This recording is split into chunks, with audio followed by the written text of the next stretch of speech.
I think as an herbalist who's looking to have some Mormon tea, some ephedra to drink and to use, I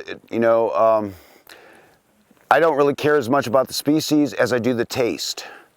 All right, the taste, like when I'm looking for a medicinal ephedra, I'll cut myself or clip myself off a piece, and I'll just chew it for a while until I get this flavor that gives me kind of a scent that kind of gives me a memory of like a 1933 Rexall drugstore. Medicine smell, a medicine taste. Like that's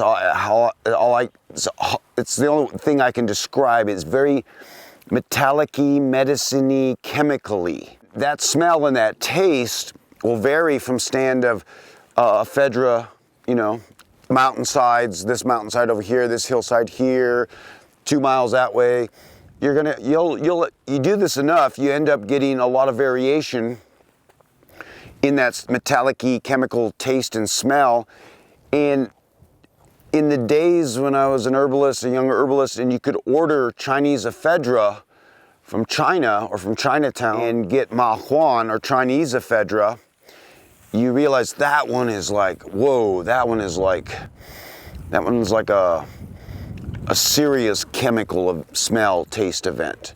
And then one day I got to sample a derived, it's not synthetic, but a derived alkaloid extract, pharmaceutical grade extract of ephedrine. And it was legal in those days, and people could isolate ephedrine, the alkaloid ephedrine, from various plants.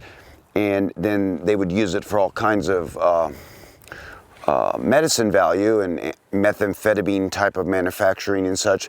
But this white powder, which was pure ephedrine, which was derived from Chinese ephedra, I was like, wow, that reminds me of those really strong Mormon teas in some parts of my desert. And the reason we love that plant from China is because it had high amounts of ephedrine in it. And ephedrine was an amazing bronchial dilator, was an amazing speedy bronchial dilator that you could use in asthma attacks, you could use to help people move out deep congestion in the lungs. It has a speedy-like effect. It actually gives you energy and speed and faster, deeper breathing. So I remember that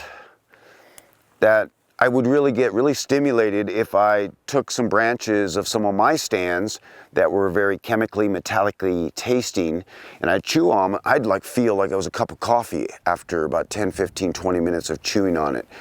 And I was like, and even though the literature says none of our species contain ephedrine, I disagree, because I think a lot of it has to do, this is a very similar soil type to Mongolia and the parts of China where they harvest Ma Huan from.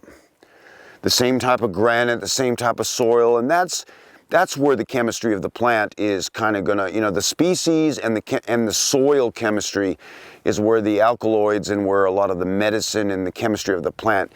Yeah, so some of our stands don't have that. Some of them really have that, and some of them are so reminiscent when I make a tea or a tincture, and I'm like, I can evaluate empirical observation, empirical evaluation for myself and say, wow, this works on my lungs, this works on that gives me that speedy effect. This reminds me and works just like that Chinese ephedra. For the full video and for more plant teachings, visit Wild Medicine School at the link below.